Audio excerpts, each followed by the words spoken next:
আপনার স্বামীর নাম? ফারুক। এটা কয় নম্বর ওয়ার্ড? 2 নম্বর ওয়ার্ড।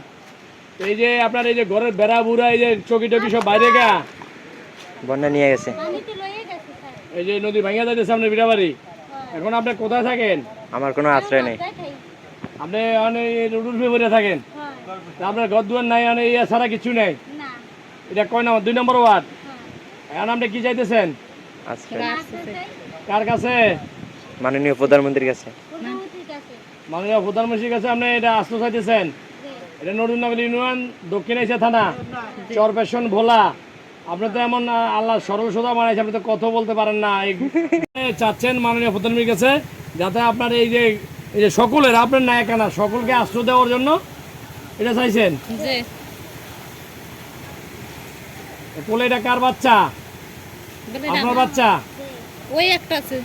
প্রিয় দর্শক, আপনারা দেখতে পাচ্ছেন একজন অসহায় পরিবার যে কথা বলতে পারছে না পেটের ক্ষুধায়, এবং তিনি স্বামী প্রতিবন্ধী, চোখে দেখছে না। এই অসহায় বাচ্চাদেরকে নিয়ে তিনি এই নদীর পাশে বেড়িবাঁধে তিনি থাকতেন।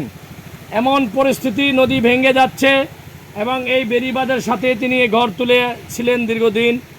এখন এই প্রতিবন্ধী স্বামীকে নিয়ে, এই বাচ্চাগুলো নিয়ে তিনি 2 মুঠো ডাল ভাত এই ঘরে বসেই খেতেন। বিভিন্ন জায়গায় খুঁজে এনে এখানে বসে খেতেন। এখন এমন পরিস্থিতি, নদীর ভাঙ্গনের কারণে তিনি এখানে থাকতে পারছেন না। সকালে দেখা যায় 12টা নাই বিটা, 12টায় দেখা যায় রাত্রের বেলায় মাটি সহ ঘর সহ তলিয়ে যাচ্ছে।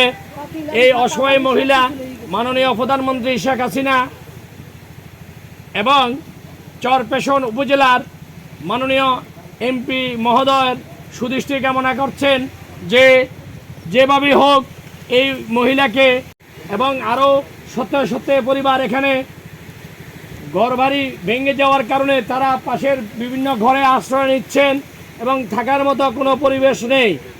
যত তাড়াতাড়ি তাদেরকে ঘর দেওয়ার জন্য একটু অনুরোধ জানাচ্ছেন। তিনি যে বলবে বলার মতো তার এই ধরনের কোনো বাকশক্তির হেরে ফেলেছে। আপনারা দেখতে পাচ্ছেন এই যে মহিলার এই হলো পরিস্থিতি। এমন অবস্থায় তিনি কি বলবে, কি বলার আছে? ওই দেখেন আপনারা পাশে এই বাচ্চারা এই যে বিছনা দাদুর পরে আছে, লাকড়ি পরে আছে, এই যে আলমারি পরে আছে। মানে কোথায় যাবে, কি করবে? তিনি খুবই কষ্টে আছেন এবং জননেত্রী শেখ হাসিনার কাছে তাদের আকুল আবেদন যে